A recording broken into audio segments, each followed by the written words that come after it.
Now, where did I put them?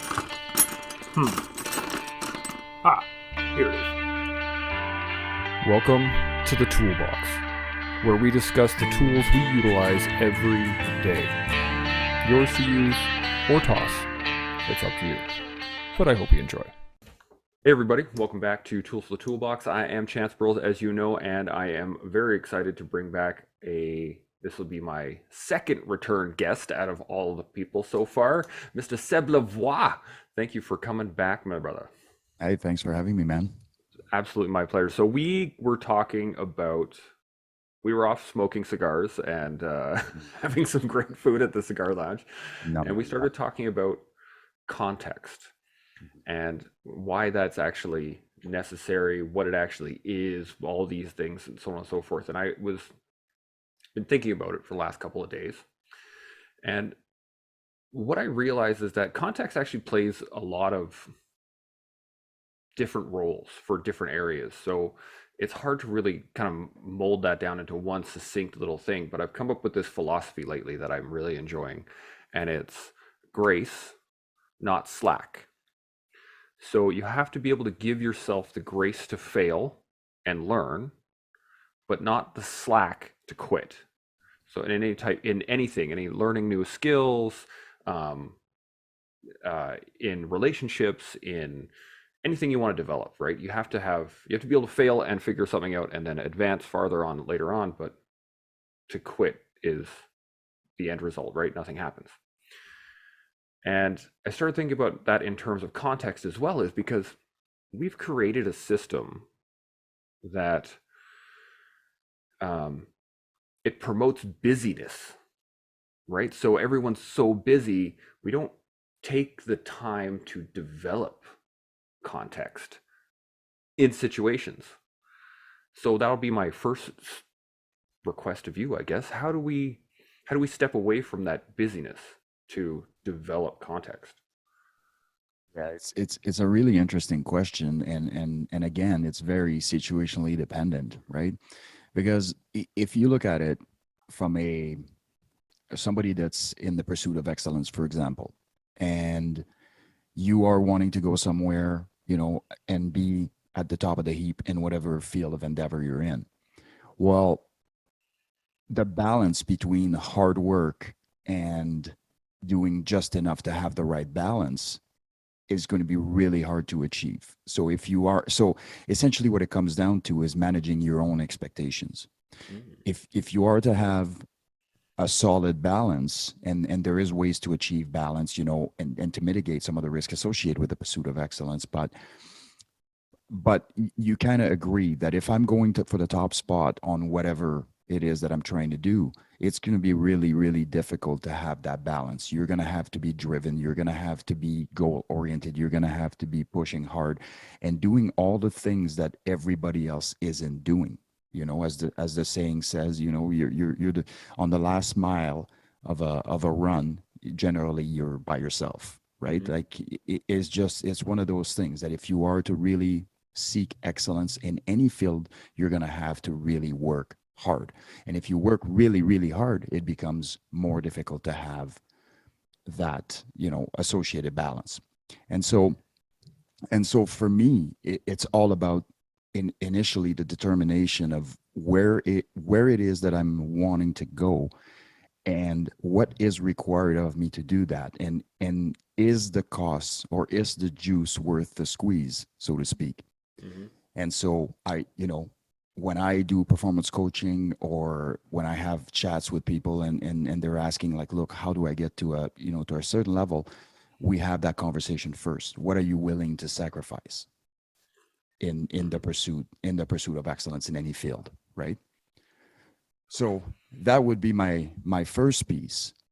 And then, the question itself is also broad, right? Because we can extrapolate on context on absolutely anything. I mean, when you ask a question to somebody, the context in which that question is grounded completely changes the answer. Mhm. I always, and what we like to do as humans is oversimplify everything, because a lot of information because we're consistently bombarded with information. So in order for us to be able to manage the information and sift through the emotion and sorry, not the emotion, but the information, I guess it's probably a fruit and slip because really, I mean, there is a sifting through emotion that's occurring there, but we need to be able to manage a certain amount of information. Otherwise, we just feel overwhelmed. So what we do is we naturally just oversimplify everything.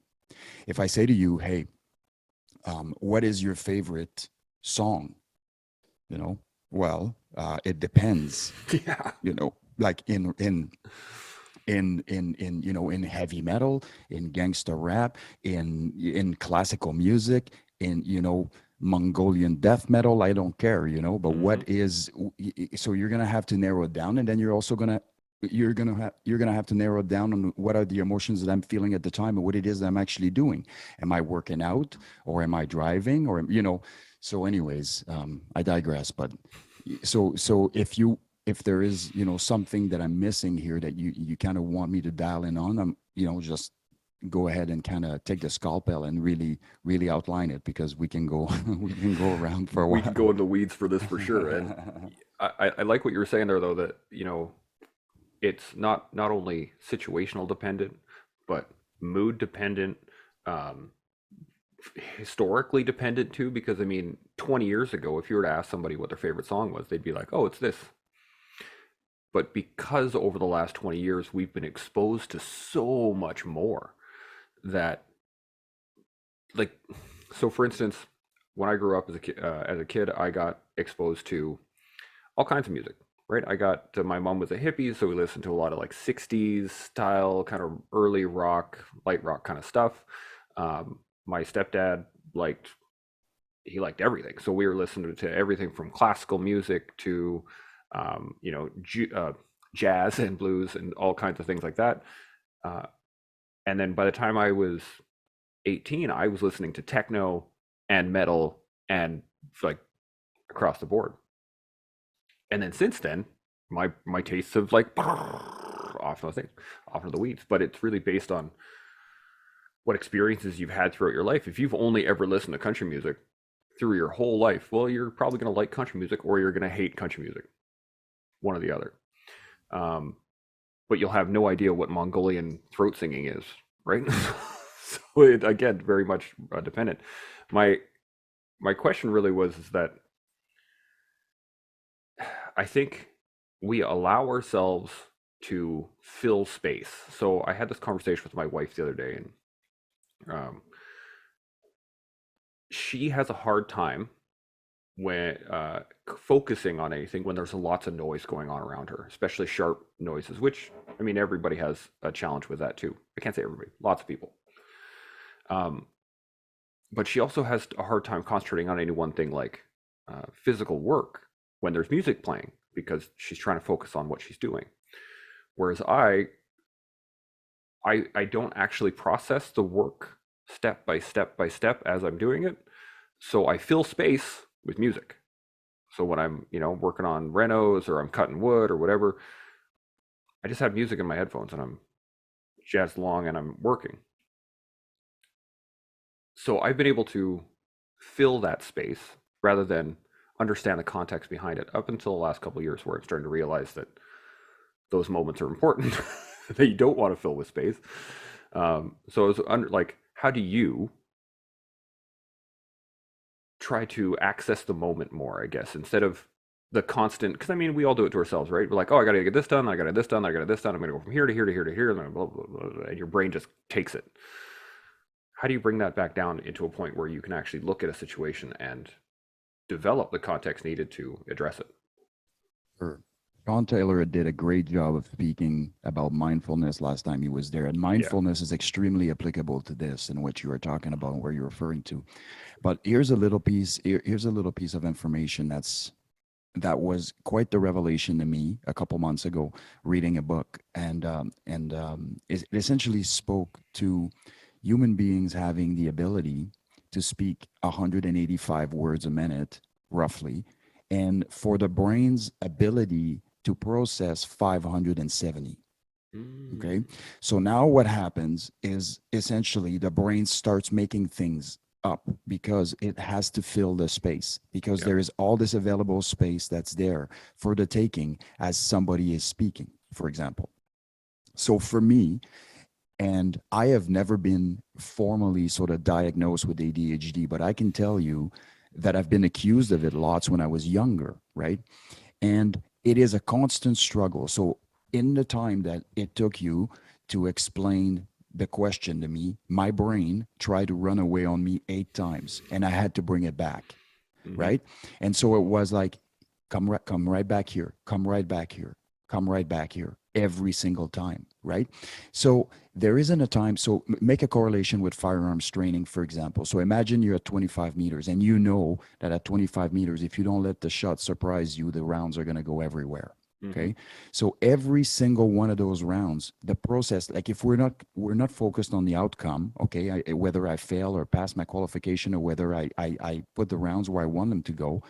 Rather, we're focused on every step of the process to make each of those rounds count, right? And Hmm. so all I'm doing is repeating and repeating and repeating. After 25, 30 years on the ranges, it has not changed. I have to do that. You know what I mean? I Hmm. have to purposefully control the pressure I put on my trigger. I have to control my sight pictures. I've got to control my breathing. I have to control and let the shot, not anticipate the shot and let the shot surprise me. Hmm. In 20 years, I'm still going to have to do that. So it's not something that ever goes away. It's a matter of self-discipline. How do I bring myself back right here? Okay.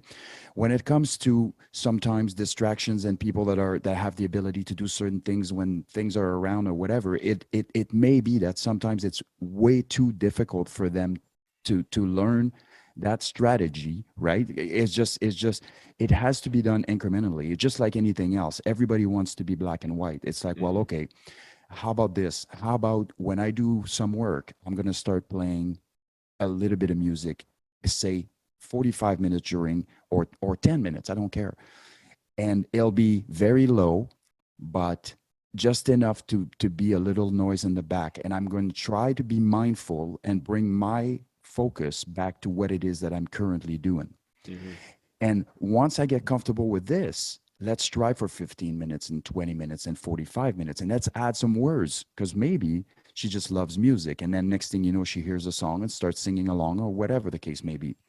So the problem with humans, and it's the same in jiu-jitsu. Again, another correlation that we can make with jiu-jitsu is that you're trying to go to a position, but you are not doing the steps in between to get to that position. What Right. you are doing is you're trying to go from A to B without the work in the middle. Hmm. Whereas if you were to go here and then you take an inch and you take an inch and you take an inch and you take an inch, at the end of it, you end up exactly where you want to be. Yep. It's no different when you're trying to fight your natural predisposition of doing certain things or having some issues with certain things. You have to do it in increment, not Hmm. just boom, now all of a sudden I can focus and before I couldn't. Yeah. But it is a matter of self-discipline to have the ability to bring your focus back to where your focus needs to be. But I will tell you this, Chance, of all the conversations I've had with humans in my life, no conversations have been more meaningful than in my 40s. And because somehow I developed the ability to do this at every single conversation and give the people the time they should have gotten when I was 20.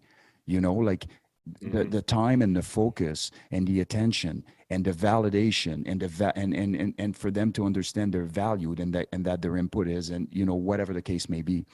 But it does wonders for building relationship, for maintaining healthy relationship, for doing everything. It's an incredible gift. Yeah.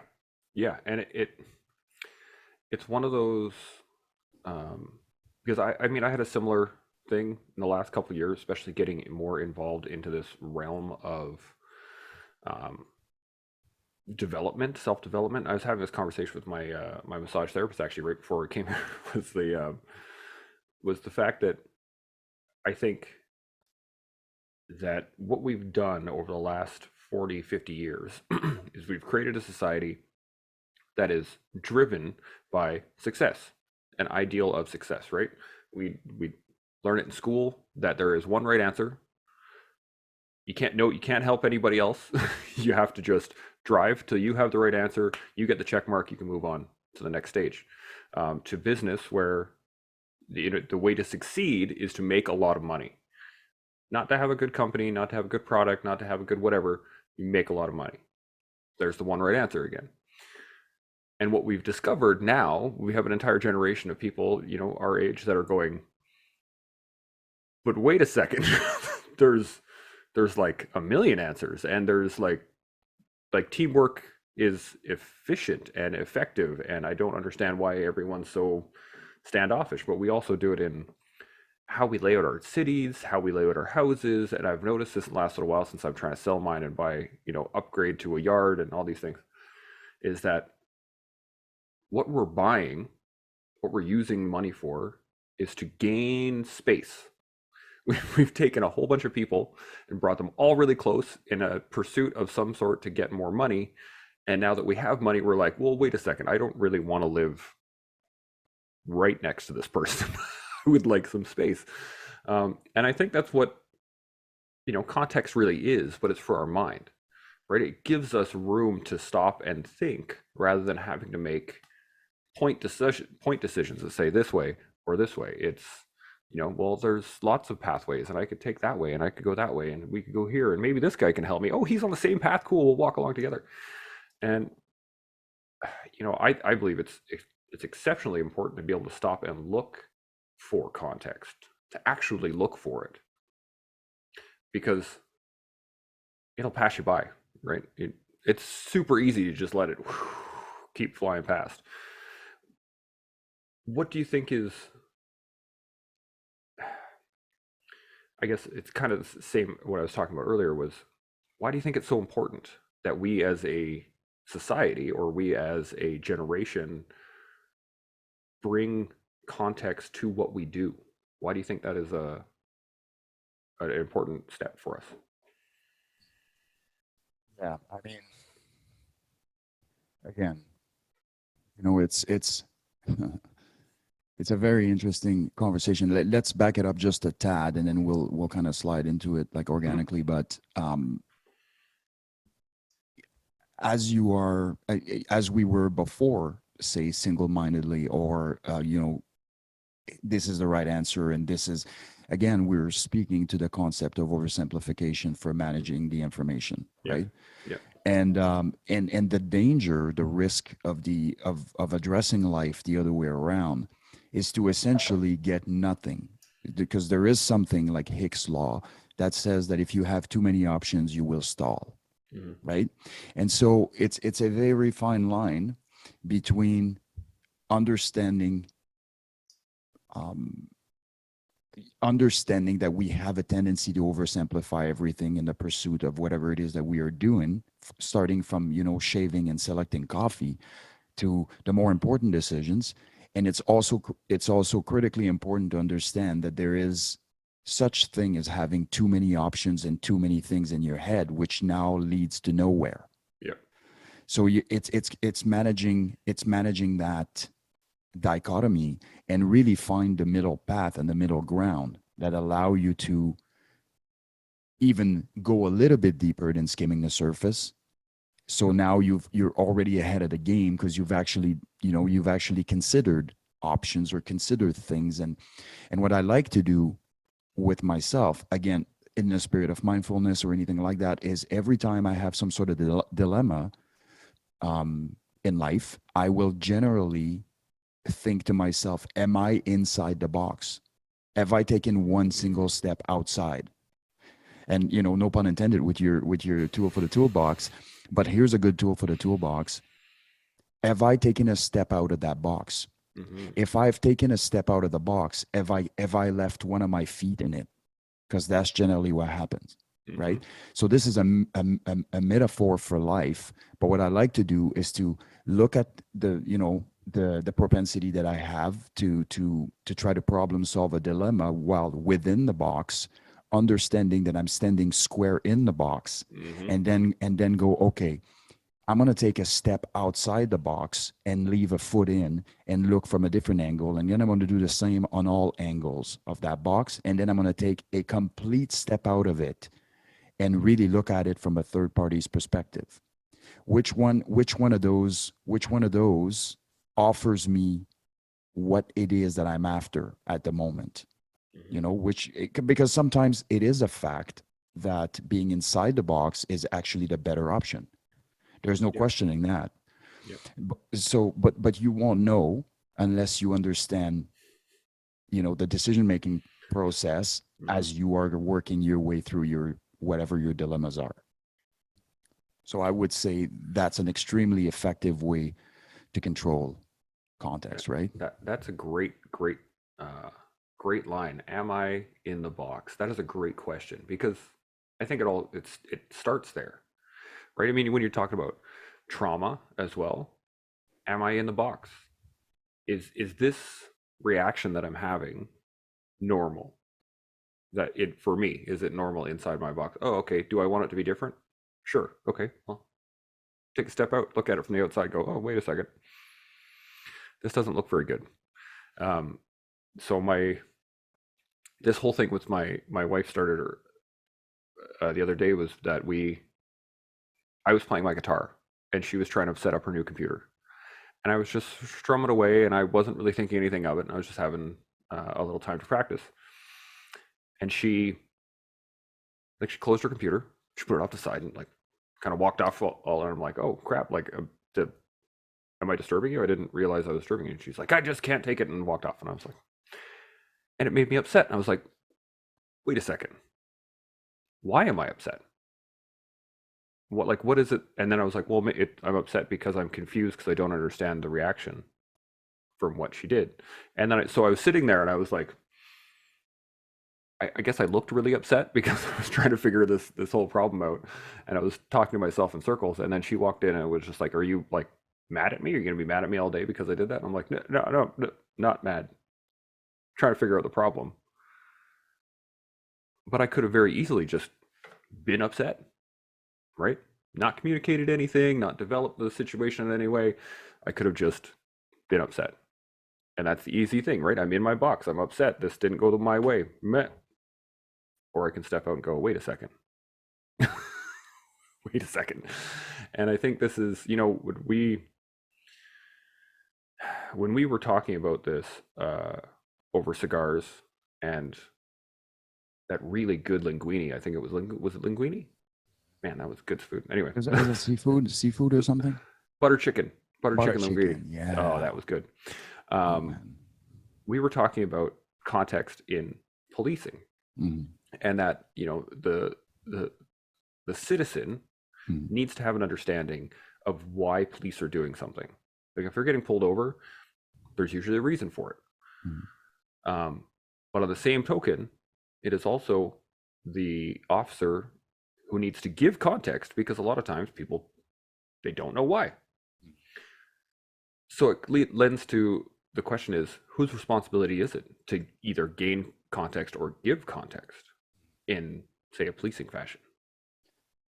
Yeah, so the conversation we had, and I'm just making the discerning kind of piece here just so the context is fully understood, but basically the conversation had to do with people not being provided answers that are readily available, or that perhaps the officers have the perception that it will not be understood, or whatever the case may be, in relation to charges being dropped or charges not being laid, or sentences being short or long, or whatever the case may be. And the fact of the matter is there is a propensity in the policing world, and not only in the policing world. The problem is time restrictions are everywhere. When you try to talk to a surgeon about certain procedures or how you should be doing certain things, good luck cornering him or her. I had to literally tell my surgeon, I have some very important questions and I am not leaving this place until there are answers, because you're always running around. And I said to him, I understand that you are super busy. There's no question in my mind that that's the case. Unfortunately, it's really been impeding my recovery, that I can't have the answers to those questions and I need them, and you kind of have to politely and respectfully ask for those in that fashion. So if you get think of it in the context of policing. So you just had, your son was severely beaten or assaulted, and he's autistic, for example, or whatever the case may be, and then the person who did the assault was actually, it's a case of mistaken identity, for example, right? Yeah. So now what happens is that person is walking around freely. Okay. And I used those two things because it's quite easy to say, to make a case for, is there a risk of recidivism? Is there a risk of that person assaulting that person again? Well, the fact is, we now have established through investigation that that person was never the target of the assault in the first place. Yeah. So yes, charges will be laid and all these other things, because regardless, they should be. However, it changes things. If the person is targeting you and you now get, you get assaulted, and I'm given, like, this is a not a black and white scenario here. There's all kinds of variations here. But if the person is targeting you, you receive threats, and all of it, eventually the threat are followed up on, and you get a beating. Now what we have is a premeditation, and we have a potential for recidivism and all these other things. So now what you're actually doing is you want that person to be kept in custody, because they are a risk for the person that's, the target of this. Now, if there's indication that's obviously states that the person is going to assault the right person because they're going to find out where they are, then it's completely different. But what we are doing here is almost simplifying a very complex problem. The problem is the dad or the person of the kid that was assaulted, or the person that was assaulted, is now furious, not understanding at all why the suspect is walking out, because that's just blows our mind as humans, right? Like, how can you beat somebody and walk out and be walking around in the public? And I mean, that there's a lot of, we can launch for, a 2-hour diatribe on the Canadian justice system, and I won't even entertain it at this time, but I'm in, if you ever want to do that. Okay. But and so if I'm the investigating officer right now, and I have all these reasons that are not operational security related or investigative related, I can provide those answers, and I can say, look, sir, I know this is frustrating. I can't even begin to imagine having my son being assaulted. Like, so that compassion piece, excuse me, and the empathy piece can come out, and basically just lay it all out. Okay, I totally understand. I'm frustrated as well, but here's what the issue is. Okay, from a law enforcement perspective. So this is what we have. This is what we had. This is what's required for the element of the offense to be satisfied. This is what's required so that we can successfully negotiate a remand or keep the person in custody. This is what, and so once all the context is explained, and the person, may or may not agree. Like, I mean, ultimately, you as a police officer, you can even say, like, look, I understand and I do not agree with this, but this is the system that we have, and this is what we can work within the boundaries of it, right? And provide that context to the person, so that that person doesn't now turn around and think these cops didn't want to do anything, reflects poorly on the organization, reflects poorly on your peers, reflects poorly on everyone. And really, it didn't need to, because all you needed to have the ability to do was to connect with another human being in the performance of your functions. That is all that is required of you. If you cannot connect with humans, you are in the wrong profession. Period. And I'm not trying to be condescending or anything like that. If you have challenges that prevent you from having the ability to connect with humans, you are going to have to overcome those, so that you may perform your job as best you can. And so what we are talking about is exactly that. And the fact that there are endless stories of either police encounters or investigation. And I realize evidently there's always two sides to those stories. In fact, oftentimes there's three sides to the story. Yeah. You have the law enforcement side, you have the civilian side, and you have the truth somewhere in the middle. Right. And generally it's kind of like black and white. There's really no discussion on the moderate grounds, which is generally where the answers lie. Yeah. And so for me, as a professional police officer, evidently retired now, and I really, have no real will to go back.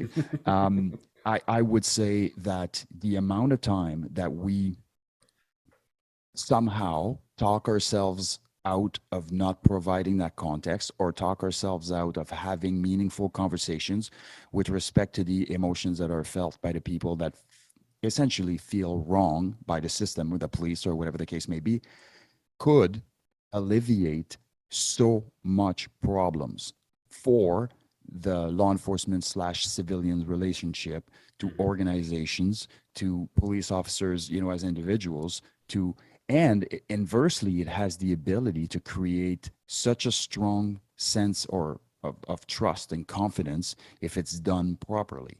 Mhm. And I even heard over the course of my years in policing that this is the first time a police officer has ever said to me what is engaged in that process, and why are some of the challenges or what are some of the challenges that are, you know creating issues here. And I Mhm. really truly appreciate that. So there is a massive bridge the gap here between the people we sworn to protect and those who are doing the protecting. And it has to be we have to do a better job at establishing that. I couldn't agree more. I think the we have a similar issue in the veteran world with help. And whoa, my whole mic just went just gave her. So the issue that I always see here is these people wouldn't understand, right? They wouldn't understand. They just don't know. They're not. They've never been there. They've never been shot at. They couldn't possibly understand what it's like, and rightfully so, right? If you don't know what it's like to be shot at, I like the whole reason I signed up was so that my kids don't know what it's like to be shot at, right? That's the entire point. Um, but here's the thing: people still know what it's like to be afraid. People still know what it's like to be sad. People still know what it's like to feel loss. People they still know these things, and that the context is what they're missing, right? Sure, they don't know what it's like to be shot at, but I can then say, you know what, I was really scared, or I wasn't scared. I just like things were happening, and I was reloading my machine gun, and all of a sudden I was shooting, and now we're over here. Okay, we're doing this. Okay, that's training, but the but what was missing was the context. And I always say it's on us. It's our responsibility as veterans to give context to people so that they can better understand the issues. So that when we say, I don't want to go into that store because there's so many people in there, they know that it's not because we think the store is going to be blown up. It's because we don't feel comfortable being surrounded by that many people. Okay, cool. Like that's understandable. And I think that we just don't do that enough, right? There's not enough conversation happening. And I saw that video you put out today of the mental health walk you were doing on Sunday, and man, like I think it really stems from, you said it earlier, we have a predisposition or a preconception of what should happen, of what I expect from a conversation, or um, so a lot of it is the fact that it's our own ego um, keeping that charade up of my life must be harder than everybody else's because it's so hard to me, right? But you don't know everybody else's story. You don't know what that guy's going through. You don't know what that dude that just cut you off in traffic, he could have just lost his wife, right? Like just right there. You don't know. And it takes a lot to, I guess, grasp that concept. Do you think, or do you think it's like a learned skill, or do you have to go through something bad or a rock bottom point to develop? Having a growth mindset and self-awareness and some associated self-regulation is a gift of the gods, like whether you believe or not. But I think what interferes with the process in a vast majority of cases is emotions. Mm. There is not enough detachment from emotions. And when I say detachment, I don't mean become a sociopath or a psychopath. What I mean is actually exactly what you did when the situation with your wife has occurred. Mhm. You've taken a step back instead of losing your mind. You did some introspection, which is very unusual because generally people are deflecting blame, so they don't even have time to look inwards. Hmm. But because you have a growth mindset, you looked inward first, which is always where I start. What have I done? How could I make this better? And why am I reacting the way I am? And questioning those reactions. Now, once you have the ability to kind of detach from the emotion, from the emotional side a bit, and you are more cerebral in your approach, you have much higher chances of success in sort of bridging that gap. The problem is if you get caught in traffic and you lose your mind and you escalate and the person comes next to you and now they're showing you their fist, like forget it. All Hmm. logic just got lost forever. Like this is just going to be, It's and on. it is. And you know Yeah. what's interesting with that too is yes, you don't have a context, and despite the fact that you don't have a context, and this is applicable to us as humans as well. When we start making people pay for our issues, you know what I mean? Because Hmm. that's exactly what this is. Yep. If I can detach from my emotions, well, maybe I don't cut that guy off in the first place, or if I do, when I do, I go, sorry, dude, Yeah. totally accidental, right? And it's done. But this is not what happens. And so, yes, we benefit from having, evidently the context of everybody's life. It isn't going to happen. It's not reasonable. But also the onus is on the person to understand I'm going through some things right now and everything, and the world isn't responsible for that. Hmm. So again, it's a detachment from emotion on that other side. So you have two sides working together, which ultimately leads to having, um, decent human interactions. I control my emotions. I control my emotions, and we, you know, problem solve or whatever you want to call it. We connect that way. And you're not going to be obviously super tight with everybody you meet, and you're not going to get really deep with every human you meet and have affinity with them.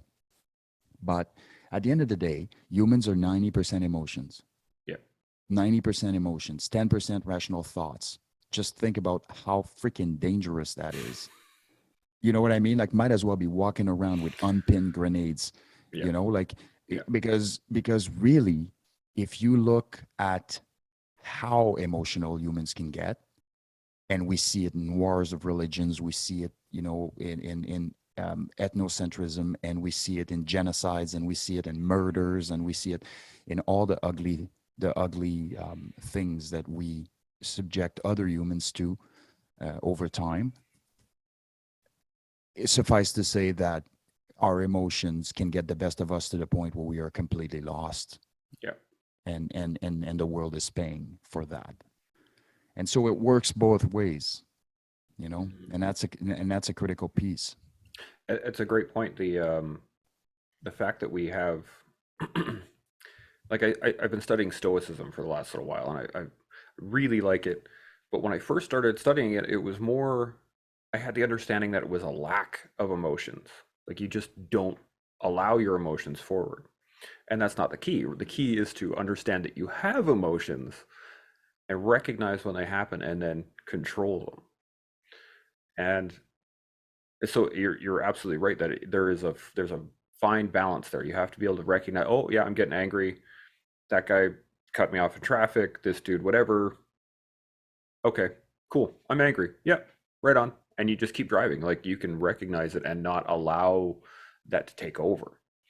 And I had this great line that as you were talking about, made me think about it. I had a sergeant in basic training that we were talking about ethics in war and like how do you even develop that? How do you teach how to be ethical when you're trying to kill each other? And the line that stuck with me was you said, it's your responsibility to question every order you were given. And I took it at the time more as a somebody tells me to do something, I have to question whether or not that is a valid thing to do. Now, that under stress, as you know, orders are given, right? And you're just going to move. If somebody says, online, you're going to get online. Somebody starts yelling contact, you're going to be throwing rounds down range before you even know what's happening. But I think what context gives us is, at least it's given to me, is a different understanding of that line. Is that it's for my responsibility to question every order given, even and including mine. Why am I giving myself this order? Why am I doing what I'm doing? Why am I feeling the way am I feeling? And to just continually develop the question of it. Maybe not in the moment, right? Maybe not, somebody wants to throw down, and I got threatened with a knife a little while ago from one of my neighbors. It was disturbing, but in that moment, I wasn't questioning my reactions. Afterwards, I was questioning my reactions. Why was I that combative? Why was I engaging this person to begin with? Why was blah, blah, blah, blah, blah, blah, blah. So it's very difficult to give context under stress because we're going back to lizard brain, right? We're going back to fight or flight, black and white. It is one or the other. You're going to be able to do this or you're going to be able to do that. But I think it's a developed skill, just like stress reactions are, just like being able to do the load, being able to do readies, being able to do all your drills under stress. It is a developed skill. So how do we promote the attitude that you can still give context under stress? How do we develop that in the people around us? Well, I mean, having a podcast does a fantastic job of having a platform. I mean, I'm serious. I mean, you know me. I've been on quite a few, and people often ask me. Like, every single one I've ever been on has always been extremely different, and I always learn a ton. But I also will come up with a ton as I'm doing it. Concepts that I've been potentially struggling with for a long time, and all of a sudden it just flows out. And I'm like, hey, man, this opportunity actually promoted my growth in that area, and I actually was able to communicate this piece better than I ever was before. And we live in an age of information, but we live in an age where we have gone the complete other way. So now people are starting to look for the opportunities for self-growth, and it's very encouraged in our society, whereas before it necessarily wasn't. Just think about how many people read leadership books like 20 years ago even. But now the accessibility of the information you have, you literally, man, this is a story I've said once before in another podcast, but I have a friend who has never been in the podcasting world, listening to podcasts, or has never really read leadership books, all this stuff, but he's an academic in that whatever field he was in when he was in university was really good at. I believe it was science or something. And he decided to go back and take a leadership program in Harvard. Right. So he qualifies for this leadership program in Harvard, and he's doing it from a distance, and it's great news and all this stuff. And he comes back to me with these mind-blowing concepts that I learned on Jocko podcast number 2. You know what I mean? And I'm like, dude, there has been, so think of it this way. If you were to estimate that, say, Jocko had, say, 3, and I'm using Jocko, it could be anybody, right? But I'm just using him because evidently he's done a great job of that. But just think of it this way. Imagine if, say, you have 2 hours of podcasting and there's 300 episodes. That's 600 hours of stuff that we can now access for free, just like that. Yeah. You know what I mean? So the problem that we run into is the exact same problem. Either we say, well, they won't understand anyway, or, well, we're not going to touch that many people anyways, because how many people are actually listening to this? A lot more than you think. But then what also happens is the one person that receives the information proliferates it 500 times. Those 500 people are proliferating it 500 each. You know what I mean? So for me, it's completely asinine to think that we can go through life, have issues, and not address them on account of, we don't have the reach, or we don't have this, or we don't have that. Start somewhere. It's changing the world from the inside out. Instead of deflecting consistently who's responsible for this and who's responsible for that. And one of the best sort of correlation I can make here is mental wellness, for example, right? We know that mental wellness in the context of, say, first responders or military world, it is often directly correlated to leadership. Yes. Like, boom, you have great leadership. You are very unlikely to suffer some of the consequences associated with the process because you're already at peace with what it is that you are being asked to do. The problem is you never expected what came next, Yeah. right? And so i- for us to say, well, oh well, yeah, it's the leaders need to have some sort of wellness program, and it needs to be, dialed in, and it needs to be this, and it needs to be that. What have you as a person done to affect mental wellness of the people that you work with? Hmm. You don't need to be in a position of leadership. You need to be a leader. Those are two different things. You may or Yes. may not have a rank on your shoulder, but you do have the ability and the capacity to lead people out of the dark places by being there, by being present, by doing what it is that you can at your level. And then you start now proliferating the change from the inside out. So it starts in here, and it blossoms until the people that now are appointed in a leadership position have grown through the system that grew from the inside. Yeah. You know? Yeah. Yeah. That is, it's so true. And, we see it in all sorts of really successful businesses. I mean, you look at Jocko Podcast as an example, right? You took someone who absolutely knows what they're talking about, but is also open to all kinds of different views, and just started talking about stuff that we all experienced.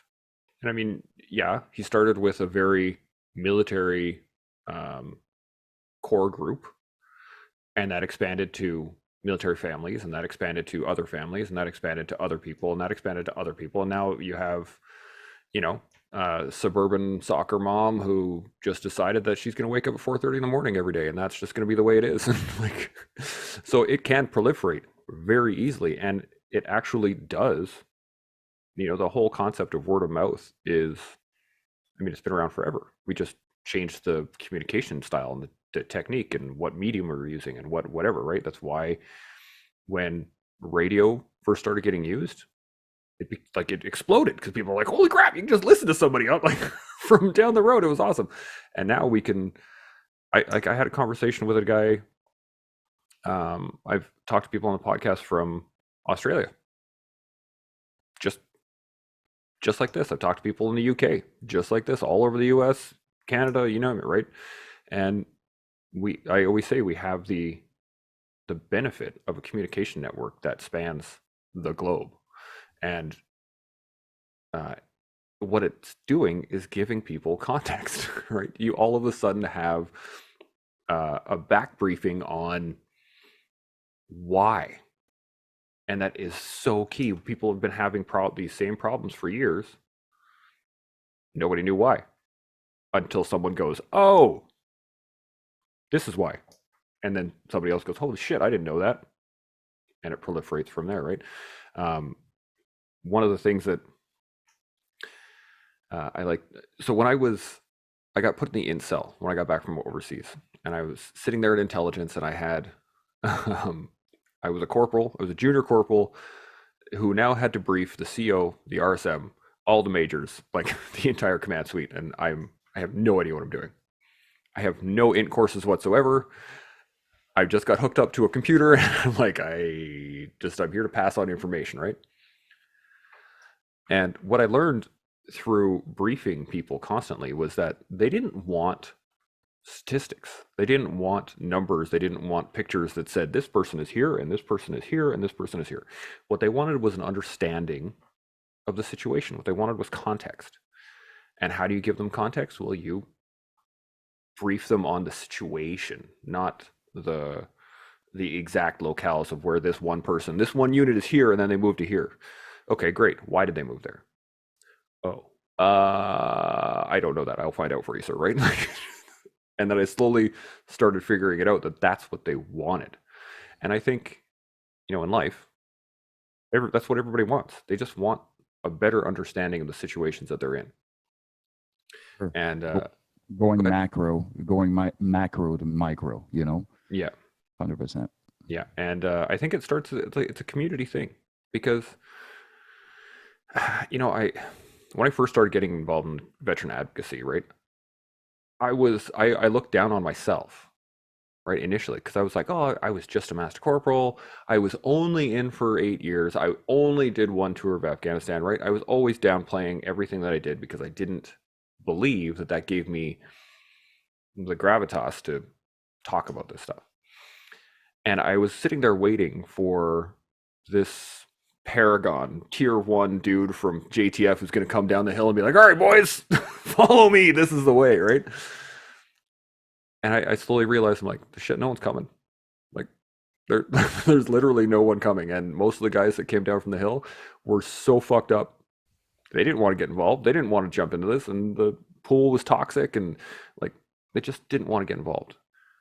And now, almost, 6-7 years later since I got started getting involved, you're seeing people like yourself, people like Corey Hatt, people like Bush Wookie, people like just, they want to be involved. They want to make it better. They want to develop the conversation rather than fix a symptom, right? They want to fix the illness.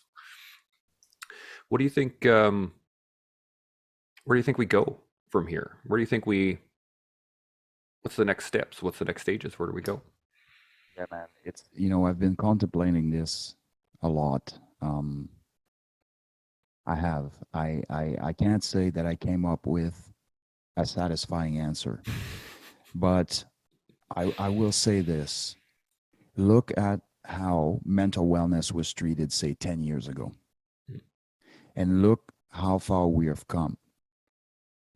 I think that we would be surmised to look at what we have done and say, well, this clearly wasn't working. Now, this isn't a war on drugs, After 30 years of data, this strategy is failing, right? And so, definition of insanity, doing the same thing all over again, expecting a different outcome. Yep. Right? And so what we are doing right now actually makes a substantial difference. And the more we make a difference, the more people want to get involved and get into the arena of life and take the bull by the horn and do their own little piece. As these pieces are slowly added together, we start forming that synergy, amongst us, and everybody has a different angle on things. Everybody has it, and I see that with a lot of the people that we both follow, that we hear from, and some of the people that you speak to, that we have the sheepdog roundtable, whatever the case may be. We're seeing all these different angles. So what you start realizing, and here's something that kind of ties into it as well. But don't let me forget the fact that some people are threatened by people that do the same work as they do. Okay, so let's keep that piece on the side for a second. Okay. But what we need to continue doing is exactly what we are doing, which is working. And as we are negotiating this, and as we are brainstorming as a group, holistically and organically, with these like-minded individuals that have incredible backgrounds, we are going to come up with what the next thing is. Like for me, for example, I knew that I personally like to walk in nature, and I know that there's incredible documented benefits to do so. And so I decided to bring some people along with me. Well, those people are bringing other people along with them. And now there's people across the country that say, hey, man, do you think we can do this and do it live on Instagram, or have at least a little piece maybe of the morning briefing live on Instagram? And now last week, I had somebody by the name of Steve Wilson, who's done an incredible TED Talks, and he does work with the youth in mental wellness and all these other things, basically opened the celebration up on that last walk. And it was fantastic. It was fantastic because the guy is incredibly knowledgeable, very compassionate, an incredible communicator, and people just loved it. So now I'm like, okay, well, wait a minute. I became the de facto organizer of this, but I'm going to bring all these other people because I am not threatened. When Steve and I were talking that night, or the night before the event, and he told me what he envisioned us bringing to the table during the next walk, I said to him, you do a much better job than me at articulating what you are asking me to do here. So what I'm going to do is I'm going to step off, introduce you, and you take the lead, and I will support you, whatever you need from me, right? What we are starting to see is, as some of the people in the advocacy world are starting to be more successful or have more of a voice, or, and again, the definition of success as society, can be discussed at great length, but it's clear and evident that some people have a further reach or have more contacts or Hmm. whatever the case may be, but it really doesn't matter. The danger here, and what I'm starting to see, is people that used to like people's posts or follow them or listen to their podcast and continuously grow have now gone to the point where, well, I've been doing podcasting and I've been doing this, and so now I'm no longer interested in really hearing these other ones because I've heard Yeah. them. Yep. What this is essentially now you start competing against, and when I say this, let me be 100% honest here, like full disclosure. There was a time where I started doing that with Jocko. Hmm. There was a time where I kind of, for a period of time, I'd stopped listening to Jocko because I was like, well, it pretty much all sounds the same. And I'm now like, 150 podcasts in, and I got this, and I'm already doing my own things. And I'm Hmm. like, I sat there for a second and I went, you're developing an ego. You are developing an ego, and you're going to cease and desist right now, pal. Hmm. This is a non-negotiable area. You are going to cease and desist. You're going to go back to Jocko, and you're going to listen to the whatever how many podcasts you have decided to let go on account of your own expertise becoming better, because you are becoming better. So there's no Hmm. question that that's happening. But listening to him didn't take anything away from me. That's correct. If we, as a group of individuals that work to pull in the same direction and bring everybody along for the ride, start infighting, we are doomed. We are doomed. Hmm. It's that simple. So, as the people that have been involved with the development of certain initiatives or the development of podcasts or whatever the case may be, or communication or whatever strategy we use to increase mental wellness, we need to have the ability to continue growing and supporting each other as a whole, so that we all pull in the same direction continuously, regardless of who's more successful and who's been where and who's what. Nobody cares anyways. Hmm. Nope, nobody does. What we should be focused on here is the collective, not the individual. What impact does does our work as a collective impact the actual collective, Hmm. including ourselves in the process? There's some fine lines being walked here, and there's some realizations that need to happen. Am I developing an ego in what it is that I'm trying to achieve? Am I feeling threatened by some of the people that are coming up? Hmm. Do I feel threatened to engage somebody new in this process that can potentially bring something along? And that person doesn't necessarily have to have the on paper qualifications that match yours. It doesn't. Maybe the best initiatives you ever heard of comes from your dentist that somehow had an idea or a concept or whatever the case may be. So if you start thinking, well, I'm the SME on this, we have problems, right? And so I know this is a long and convoluted answer to a very seemingly simple question, but to be honest with you, I think that we are doing the right things by communicating. 99% of the time, the lack of communication is what leads to problems. 99% of the time.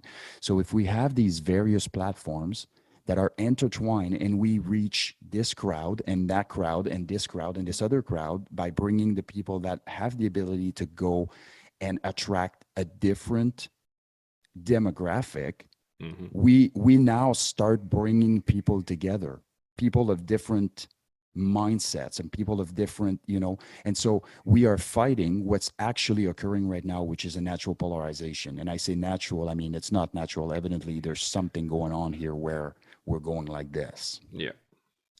Who leads that? I can tell you this, it's not one person. It's not. There is no way. We are leading this. Yeah. Don't look around. That's our job. Yeah. I think it's a great point on the polarization. I think that the concept of one person leading is what creates polarization, right? Because you have one person that says, this is the way, and you have another person that says, this is the way, and then people just start immediately separating because, well, this one aligns more with my, and, we talk about in politics, you got the left and the right, you got, authoritarian versus non-authoritarian. Like, there's lots of different ways you can classify things, but the large majority of people are generally in the middle, right? And they have leanings one way or the other. They have certain beliefs that kind of align with this idea versus this idea. But overall, we just want to live our lives, right? The average person, they just want to be able to do what they want to be able to do. Certain people want power. Okay, cool. See what power does for you, right? But I think you're absolutely right in the fact that it's the community. And I think we've spent 40 years developing the idea of the person, right? Being that person. And now we're starting to see this thing going, wait a second, no. This is a community effort. We need us all to be working together. We need us all to be, because really, when you're thinking about teams, and Chaco said this a couple times too, right? But if I'm working for the team and we win, right? If I'm working for myself and we don't win, everyone loses.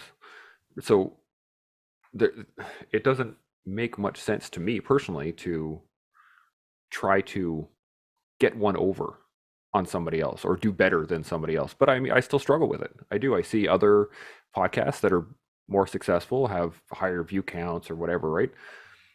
And it touches my ego, touches the latent ego in the back of my mind. Yeah, Satch and I were talking about this when on the podcast we did just a little while ago, was the when we have personal initiatives, they become personal rather than just being about the initiative, right? And we start to lose the group mentality because it's ours, because we started it, because we're one of the people. Well, it's mine.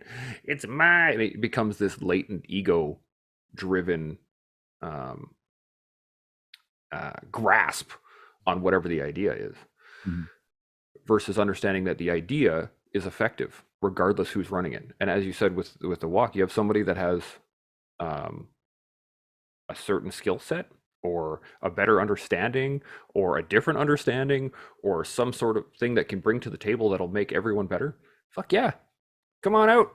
Let's talk. With the whole thing with the Canadian Walk for Veterans that I do is I get multiple organizations at the walk location to just provide information to everybody, because that's what the whole point is, to get people together to develop the community. And I think as long as we're, being a community minded, I agree with you 100% that it's about us, not me or you. Absolutely, and it also speaks to another angle, which is succession planning, right? Yes. Life happens, man. So is death. I'm going to a barber here in an hour, in 2 hours, or whatever, and I drive there and I get in an accident, and that's a wrap. Yep. The last thing I want, and not that it will matter to me, but it does matter to me now when I'm in a state of consciousness, is that the last thing I want is have all this critical information die with me. Period. If there is a way for me to affect a meaningful change with the short period of time that I will be on this planet, I will 100% pursue that. But I also realize that my days are numbered. I realize that time does go fast. I realize that cancer doesn't spare anybody. I realize that accidents don't spare anybody. Death doesn't. And so once you start looking at it in that perspective, it's like, how much information can I communicate to people that will help the collective before I no longer have the time, and this is kind of what this is all about for me. So now when I brought Steve along and I watched him as the leader, so to speak, of the event, or the person that's facilitating it, I'm standing on the outside watching. You know what it did to me? It did exactly the same as when you're watching your kids at a certain point in life and you're like, they actually don't need me. Mm-hmm. You know what I mean? Mm-hmm. And the fact is, yeah, you can always need your parents. Like we can have a chat. Maybe you're 119 and your daughter is 89 and she still needs you. I get that. But what I am talking about is, does she though? Yeah. Actually, right? Yeah. And so for me as a parent to look at, say, at my 16-year-old making, you know, sensible decisions, doing certain things, I'm standing back going, okay, man, like I know you have a real emotional attachment to this human. She's your person. But if I wasn't there and something happened, as it almost did in August, um, am I satisfied? Am I happy with the fact that she can take care of herself? I know that moving forward, she'll be good to go. Well, it was exactly the same thing with this. I'm watching my event, the event that I put together, but our event, Mm-hmm. and from a distance, and I'm watching, say, Steve lead this, and people be genuinely interested in paying attention and listening and learning. And I'm like, these guys don't need me.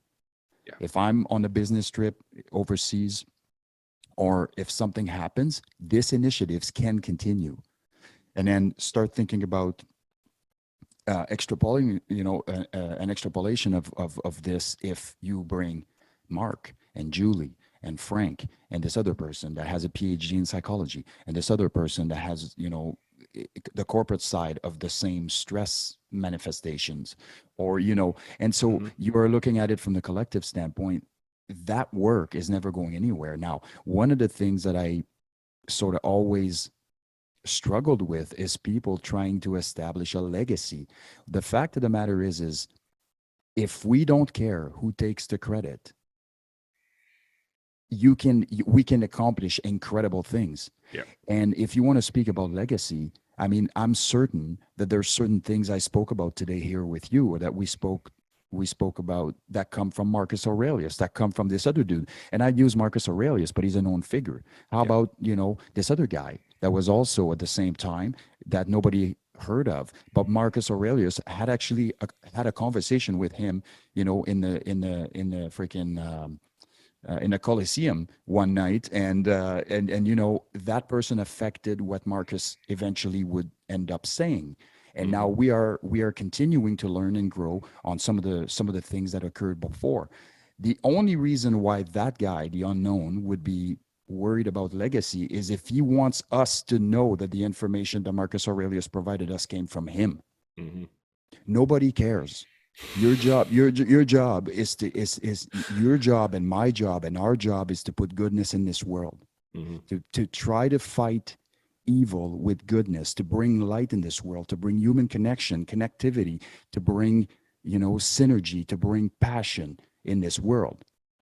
And as we step off, we have made this place better. We didn't stand idle by what it was self-consuming and did nothing, because we already know that the only thing necessary for the triumph of evil is for good people to do nothing. Mm-hmm. So this is where my mindset is now, right? Yeah. I think you're absolutely correct. I think, it really comes down to, I've been telling my boys this for years. And when I first had kids, um, I said to myself is that my job as a father is to turn them into good men. Outside of that, I can't do anything else, right? And I struggle, as all parents do. I struggle with what I would like my boys to be interested in, and sometimes they're not.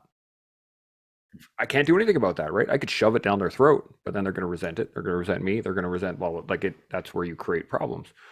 But the development of good people comes from a concept that it's not about us. I heard this great quote a little while ago, and it was, we need to stop as a society trying to make our parents proud. We need to start looking at it and making our children proud, so that they look back and go, man, like my dad was a good guy. He helped so many people. Now I'm going to make my kids proud because he helped. I just keep working that forward, because it, like you said, it doesn't matter. It doesn't matter that I make two boys. Like, as an example, let's just say one of my boys becomes the first person to step foot on Mars. Great, he's going to be a famous figure forever, right? That's going to cement his legacy in the world. Is that the whole reason he wants to get involved in the astronaut program, or does he want to explore? Is that the whole reason he gets in the military to be a pilot, in order to go blah blah blah? Is that the whole reason he wants to be strong and like whatever? No, it's because what was instilled in him at a young age was the community. Develop the community, and it has absolutely nothing to do with me at that point, because he's the one on Mars. So who cares about me? But I instilled in him the correct context for life to move society forward, that next rung, and my wife and I talked about this the other a little while ago too, was that it's our responsibility as parents to try and put our kids on the next social structure, right? Elevate them just a little bit, because our parents elevated us a little bit, and we elevate them, and it's the same thing with ideas. It's the same thing with mental health as a concept right now. It's that every time somebody stands up and goes, I was fucked up, I'm doing okay now, this is how I did it.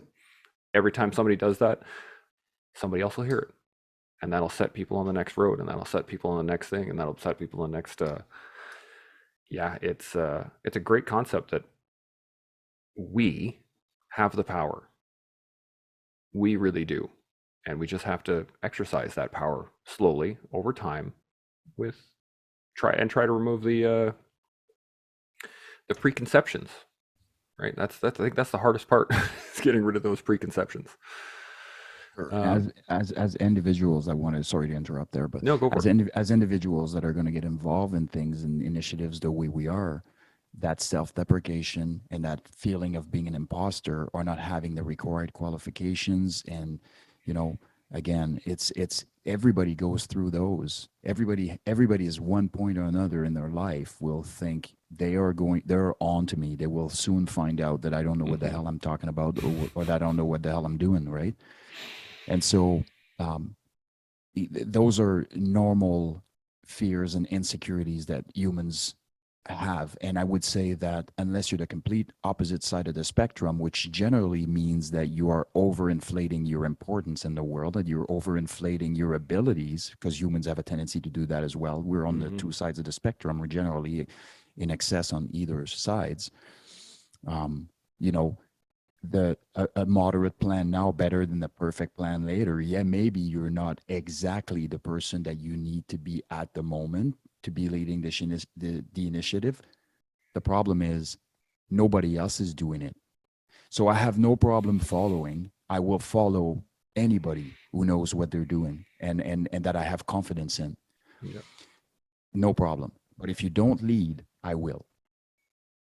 That's that simple, right? So I'm not going to be sitting there waiting for whoever to be the perfect person to come and do the thing, which is exactly in line with what you have done when you've taken the helm of this operation, on your podcast and on the veteran advocacy and all this good stuff.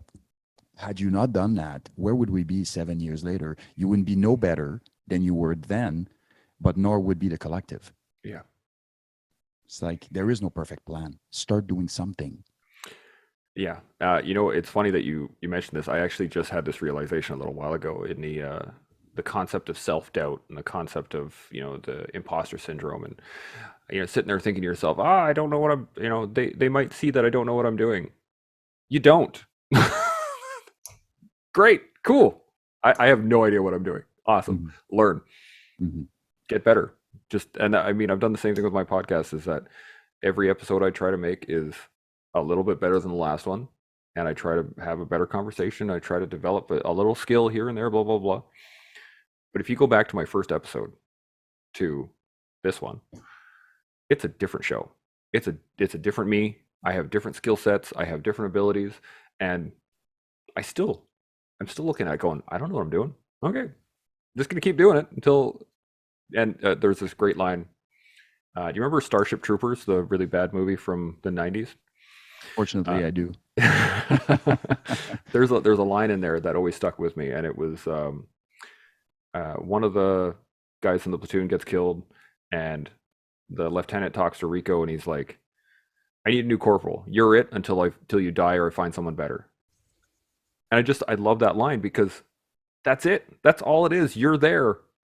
Do the work until you die or someone comes along that's better. And if someone's better at it, fucking rights. Cool. Good to go. Yeah. I couldn't agree more. I really like that saying, and I believe, I don't know if it's Marcus Aurelius. I don't know. I can't remember who specifically said it, and I'll have to look it up. But the statement about no man ever walks in the same river twice, for he is not the same man, and it is not the same river. Yeah. Like I love that saying because it speaks volume to the metaphor of life and everything that we do and take on. I think the big key critical piece here is that growth mindset. If you don't have that, there is no way that you will ever be that person. Whereas if you have that, the sky's the limit. Yeah. Because unfortunately for us, time is going. It doesn't stop, right? So you can stand back and look on the sideline waiting for the perfect opportunity, waiting for the perfect whatever, and just for it to never happen, for you to only wake up 20 years later having been exactly where you were 20 years ago, whereas you would be a completely different human.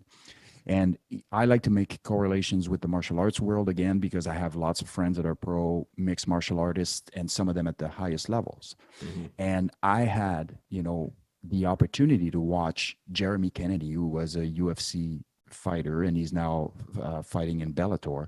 I watched Jeremy since he was 7, do the work to go and fight at the professional level. During that time, we had common friends that were way better than him, that were, that would have been, that were extremely charismatic, Conor McGregor type, like whether you like him or hate him, whatever, Yeah. but like he's got Superstar charisma. kind of material. Yeah, exactly. And those guys were of the mindset like, look, my jiu-jitsu isn't where it needs to be. My striking, my Muay Thai isn't where it needs to be. I need to go to Thailand, spend some time, clean up the technique, do all this, blah, blah, blah, blah, blah. Jeremy was like, where's my first fight? And he had holes in his games and whatever, right? And he goes out and does a thing, and then he comes back and his jiu-jitsu is at the blue belt level, and now he's starts picking tournaments, and he goes to all those tournaments, wins some, lose some, doesn't matter. Next thing you know, he's a purple and a brown and whatever.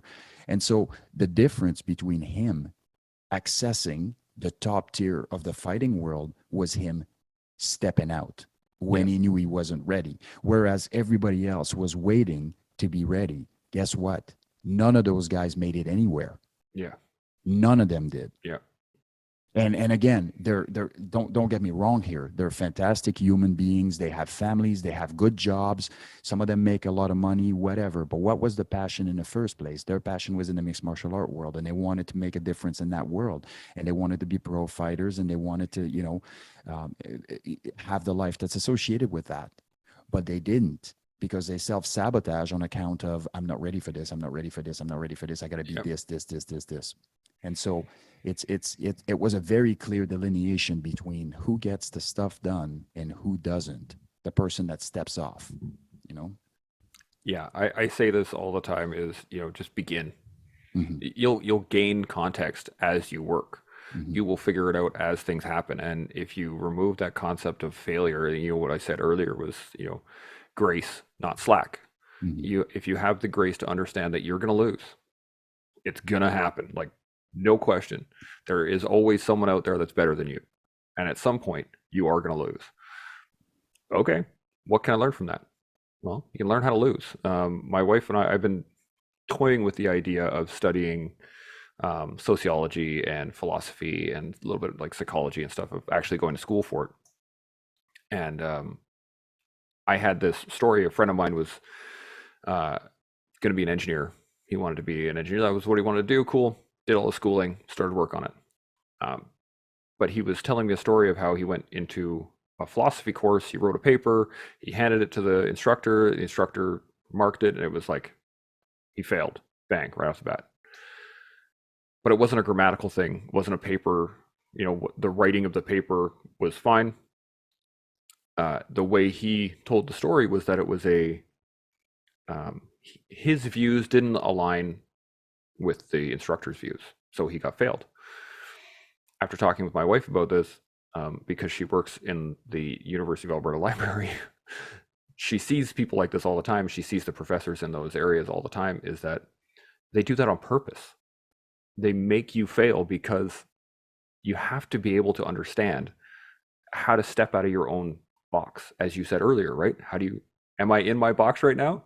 Because I could write a paper on what I believe right now. Cool. But can you write a paper on what that guy believes in the same type of, what's the word I'm looking for? But, at the same level as he would. I guess and objectively. Yeah. And so what I've come to realize is that, that is a lesson we don't learn early enough, that you have to fail to learn. You have to fail to learn. And that the way you view things is not correct, regardless of how you view them, whether they align with society or not, because that the dude next to you also thinks his views are correct. And the dude next to him thinks his views are correct. So as you said, there's my way or my story, and there's somebody else's story, and usually what the truth is somewhere in between.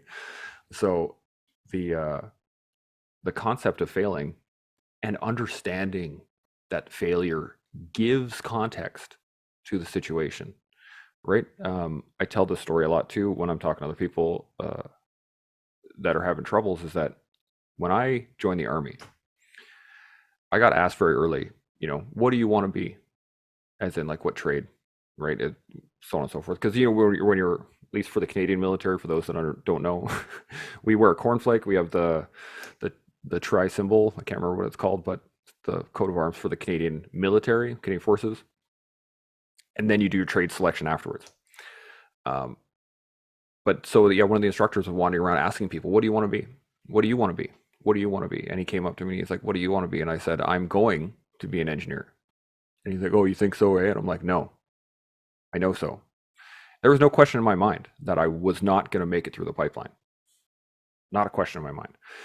There was a lot of doubt, right? When I started doing push-ups and I couldn't do push-ups anymore, there's like, oh shit, am I going to make it? But there was no doubt in that. As long as I kept going, I would make it through the pipeline. And all I had to do was keep going. Just don't actually quit. Then I'll be fine.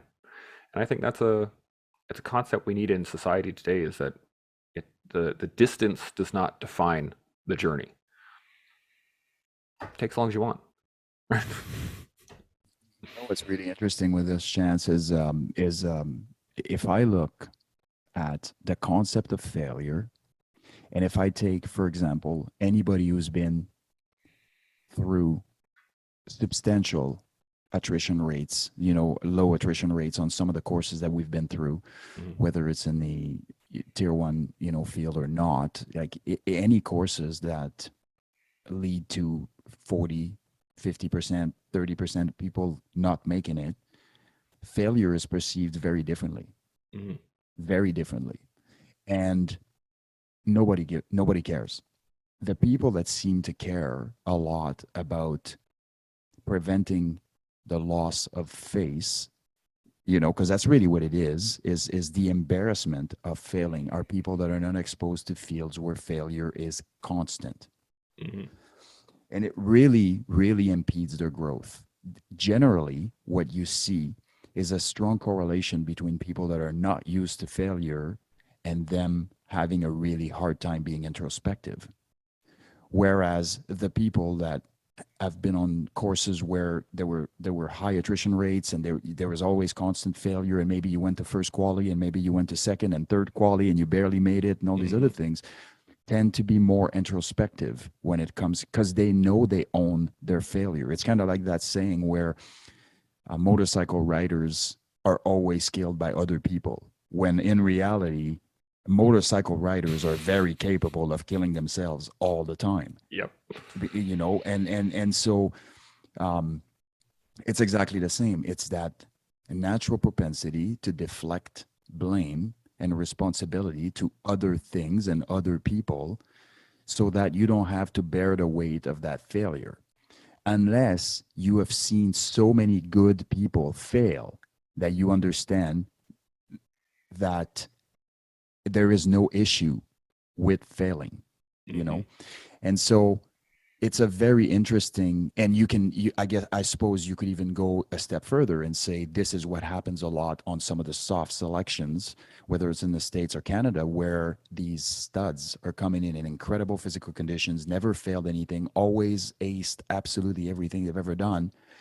And the first thing that happens to them is they fail something miserably. Their selection is over. They literally, the little negative voices are taking over, and all their skills, everything went out the window. Now it's survival mode until somebody pulls them off selection. Because they've never experienced failure. They never experienced the adversity of it. They never experienced the overcoming of it and realizing that it's no big deal. And they can't even stand the embarrassment of it, you know? And so you're seeing that a lot with some really, really studly people coming through various selections that I was involved with over the years. And again, another exemplification of how damaging this can be. Imagine trying to start a business and having that mindset. Oh yeah, you'd be toast. One bad month and you're, Sure. business is crap. We're out here, blah blah blah. Yeah, Totally. yeah. We we talk about financing too, or when you're dealing with your finances, is that if you want to invest money, and you want to make money out of it, in any shape or form, there are going to be down years. There's going to be points where it's not as high. You're not going to get the return that you wanted. Okay. I saw this great video a little while ago that was, it was this lady, and I wish I saved it. I didn't, but I should have. She was talking about how the situations in which you use the skills in order to develop something are always the opposite of the skill that you want, right? If you want to be strong, you go to the gym and you work out where you feel weak. If you want to eat healthy, it's going to feel like crap because you got to cycle through your body, right? If you want to start a business, well, it's going to be hard for those first few months because you're not going to get the income right off the bat. So it is a really great mindset shift to say that whatever it is you want, to get it, you have to go through the opposite for a while before you can actually get to a point where you're like, oh, okay. Yeah, I think I got this. And then you have to get into the sequence of how do I get better? How do I develop? How do I push forward? How do I get better, faster, stronger, whatever it is? And it reminded me of I have this great story from my threes course. We were doing the OC's inspection, right? The big one where we get our cat badges and we're off confined to barracks and we can actually go into town and we're all excited, like, woo. And we failed miserably. But this was I was never very good at inspections, but I took the time and I made my room fucking beautifully. I had the rulers out, my protractor was out when I was doing my bed, like it was pristine. And I walked out of my room supremely confident with like a minute and a half to spare before we were going to do the inspection. I was standing outside, I was like, fuck yeah, this is good. And I took a look inside. Yep, I am fucking on. This is going to be wicked. And the sergeant major walks into my room and he walks out like 2 seconds later. And I thought he was going to be like, good work, Sapper, and move on. And he comes out to me, he goes, did you sweep your room today, Sapper? And I'm like, yes, sir. Of course I did. He's like, are you sure? Yes, sir.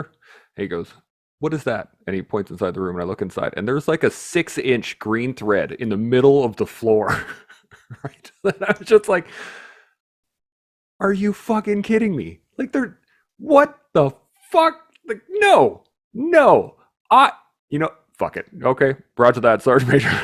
And my head was flying, but in the moment, and I was furious. But there was nothing I could do about it. There was like, I can't walk in there and I can't accuse the Sergeant Major of putting a thread on my floor, right? Even though he did. He did, absolutely. But there's a point to that, right? Mm-hmm.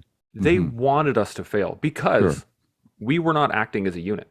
We were we had our little cliques and we had there was lots of issues with that course, but they wanted us to fail because we hadn't failed miserably at anything up until that point. And it taught me a great lesson. A, that you're never going to pass an inspection if they don't want you to pass it. And when I was an instructor, I used the same things, right? If I didn't want you to pass an inspection, you didn't. I always found a reason, always. But that's the point, right? You want people to fail so that they understand that that's okay. And just, you keep moving forward. Whatever the next task is, okay, well, now I got to fix this. Oh, now I got to do that. Oh, now I got to do that. Want them to fail in a non-critical time. Yes. Yes. Failure in a non-critical time is the place to learn to deal with failure, so that when it is intensified and exponentially increased in critical times, you're going to have better tools to pivot.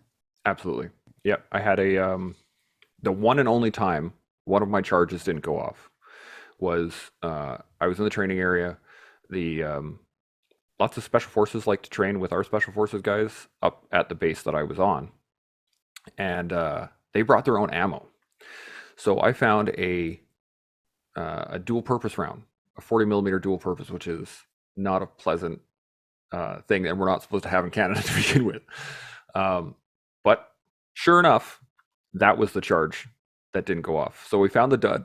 I walked up. It's already a dud.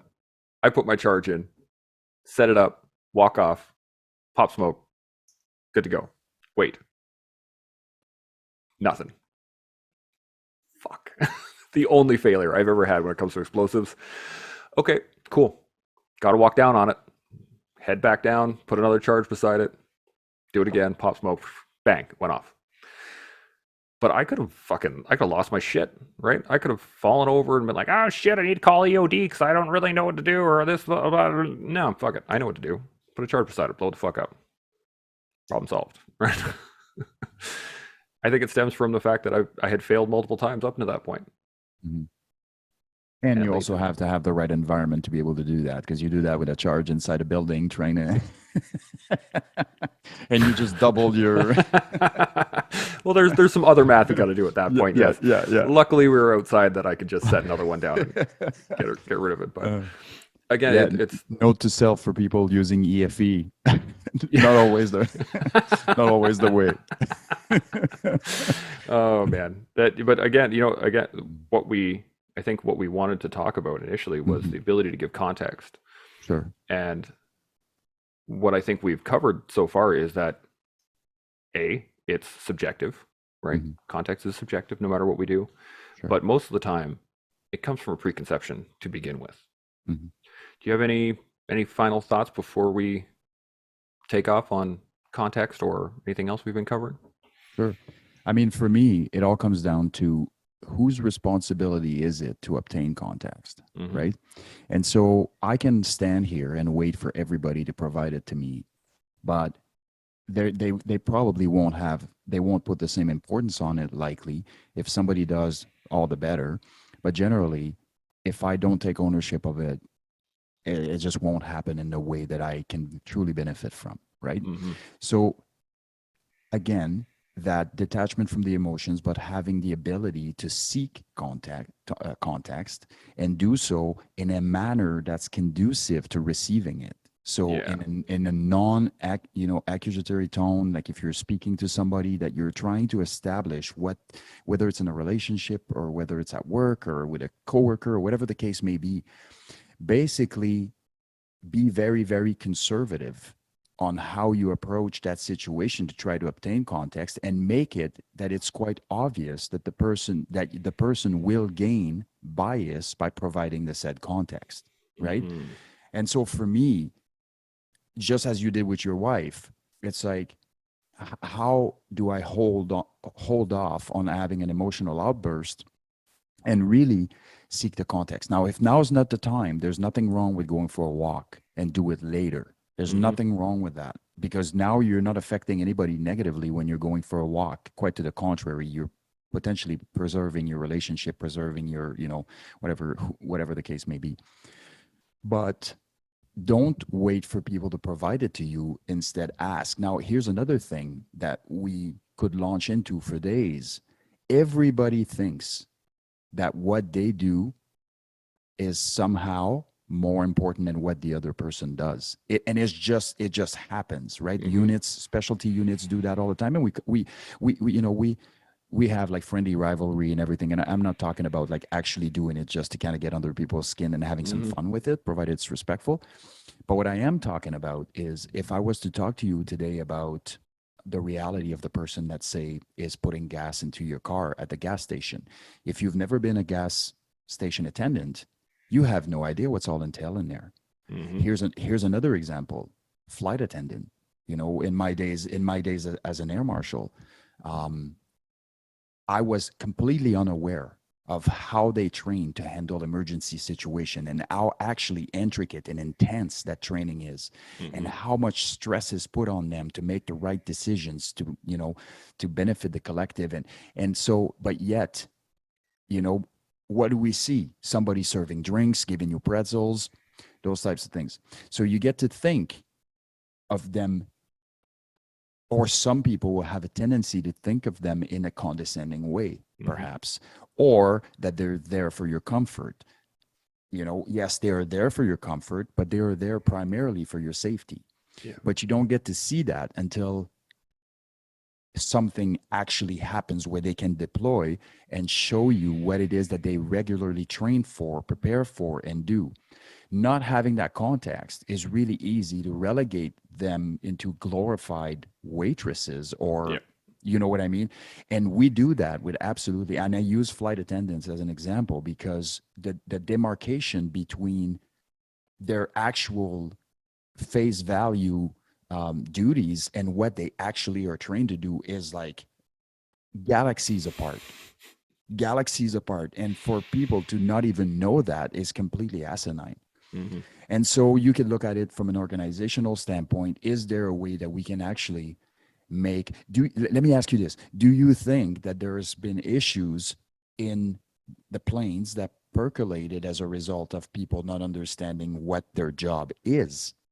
Whose responsibility is it? You know, like if you have an organization and the people around that you're interacting with on the daily don't know what you do, you own part of that. If you're a member of that organization and you refuse to have the conversations, you are a part of that. If you're the person on the other side of the spectrum that's looking inwards and refuses to ask the right questions and be sort of investigative about the certain thing, you are also a part of it. Yeah, 100%. We just ultimately, as it comes down to human connections. Yeah. The more we know, the less we are likely to jump on bandwagons. Yeah, I couldn't agree more. Is that I've always said that a democracy requires a informed public, right? And I think that any community, once properly informed, like with the right information, with the right context, with the right understanding of what's going on, and I say right I don't mean in terms of correct or incorrect. I mean in terms with the actual information, then we can make actual decisions, right? But it starts, as you said, at a base level with you. How do I fix me? Okay, now that I think I'm feeling okay, and then I start to engage, how do I fix the company? How do I fix the business? How do I fix my relationships? How do I fix my step by step. Little things add up to big things. I mean, I always say this as well. There's, you know, the veteran community is small in Canada. We have maybe 600,000 vets from all over the place in Canada at any one point in time. Compared to a 34 million person population in the country, we are a very small minority. But you know what? We have the power and the clout and the abilities to lead. And I don't mean be in leadership positions, as you said, but just lead, just start. And that's what we're seeing. I think the last 5-6 years, we've seen, you know, walks and rucks and marches and people going for runs, and like Satch going to run across the country and doing your local walks and just being involved. Just begin, as I say all the time. So before we go, tell me a little bit about your walks anyway, because you're going to have a few under the belt by this time comes out. So what gave you the idea? Where'd that come from? What was the beginning? Well, I mean, like I said, you know, for me, walking in nature has always been a major source of recharging of batteries. And this could be as a result of being an empath. And we know that we suck oxygen, negative or positive, from everything around us. And it's really hard to beat the positivity that's associated with nature, growth and beauty and all those things, right, that are coming on various levels. So for me, it was always an extremely beneficial, regardless of what kind of hardship I was going through. If I went out, especially when I was leading tactical operation, for years, and I was like consistently going back and back and back, and operations back to back, all these other things. So I needed that disconnect, and I needed it to be an efficient way to recharge the batteries and go back. So this has always worked wonders for me, and I don't assume that it works for absolutely everybody, but I believe it can if you let it. So, and because there also is the human side to this, and there's other things, being with like-minded people and people that have the propensity to share certain things that make you feel normal, right? Yeah. And that's critical. I think we live at a time where everybody projects a certain image, and according to everybody, everybody's doing great, and we're all crazy, and we know it. That's why there's a chapter in my book that's gonna come out that's called "Relax, We're All Crazy," right? But anyways, so again, the idea was to do my walk the way I normally do it, but bring people along with me. And with that, it was to have a little conversation. And I'm talking about like a 5-minute, a 10-minute conversation about a certain sliver of information that I can provide during the walk, like whatever I want to talk about mindfulness today. And kind of define it better and give you some ways to operationalize it, how your listening skills are going to impact your ability to perform at the highest level in whatever field of endeavor you're in, how whatever. And so for me, it was almost like a multi-pronged approach, like inspirational, recharge your batteries as it does, and also educational, where the people are actually coming out of the walk with some actionable information. And one of the things that I absolutely don't like is operating in the theoretical world and actually have no way to transpose those skills. So I prefer giving a lot less information to people and give them a little sliver of information that they can actually use on the daily to improve their life than giving them an entire book of information that really isn't transferable. Because yes, they understand it on a conceptual base, but they just don't know how to operationalize the information. And so the goal of the walk was to do that. I'm going to give you a tiny little sliver, then we're going to go hang out, have some fun on the walk, relax.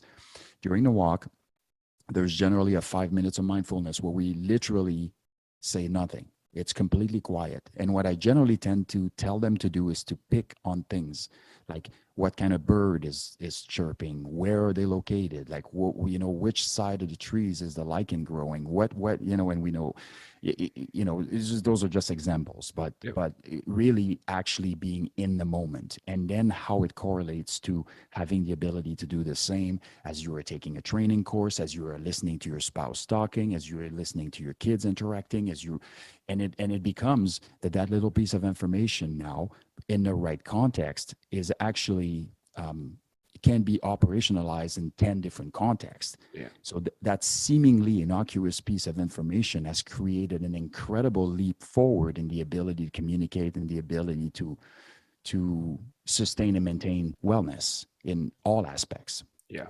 So I see it as an extremely important piece. We, as humans, have a tendency to always want to do things black and white. I have people calling me and they're like, hey man, I'm drinking 10 pops a day and I really want to be fit. So here's what I'm going to do. I'm drinking carrot juice now. I'm like, whoa. I'm like, you're drinking 10 pops a day. Here's what we're going to do. Over the course of the next week, we're going to drink 9. Yeah. Over the course of the week after, we're going to drink 8. And every time that you take these incremental steps, you are actually getting better, which motivates you to continue. Yep. Until you have an established, baseline where now self-sacrifice and sacrifice is really what keeps you going, because eventually motivation runs out. Yep. But we know that if you're seeing an improvement, it's way easier for you to continue pursue whatever it is that you're pursuing. But what we also know is that if you try to go from black to white, it is unsustainable for most humans. And some people will do it. Some people have the ability to do that, respond well to this. I would say they're far few in between, whereas the majority of people have to take incremental steps. So that's precisely what the walks are all about. And again, I'm launching into this convoluted answer, but it is not simple. It's quite complex. The way we do it is quite simple, but I believe it is critically important for people to understand the benefits of attending 3 or 4 or 5 or 10 or 50 of those, and what kind of information base are you going to have, and coping mechanisms, like actionable coping mechanisms that you can actually bounce off other people that have used, and say you're 10 walks in, like how much better are you at managing some of the issues that perhaps are an impediment to your wellness. Yeah, that was the goal. Another tool for the toolbox. Shameless plug, but that's exactly what it is. And I think that the concept, we use it in shooting all the time, right? Slow is smooth, smooth is fast. You have to go slow to get the finer details. Then you make it smooth. And if you're trying to work out more, you're trying to eat healthier, you're trying to do anything, start slow. Okay, cool. Like, you don't need to make huge life-altering choices in an instant, right? Like, that's just it. I used to use this analogy all the time, was that you don't take someone from the street, hand them a rifle, and put them into a level 7 battle run. When you got tanks and labs and things that are rolling, shooting over your head, and guys are shooting rockets, and planes are flying in and dropping bombs, you don't take someone off the street and just throw them in there. No, it's a progressive thing. You got to start pairs, dry, pairs, blank, pairs, live, stage. It's a build up.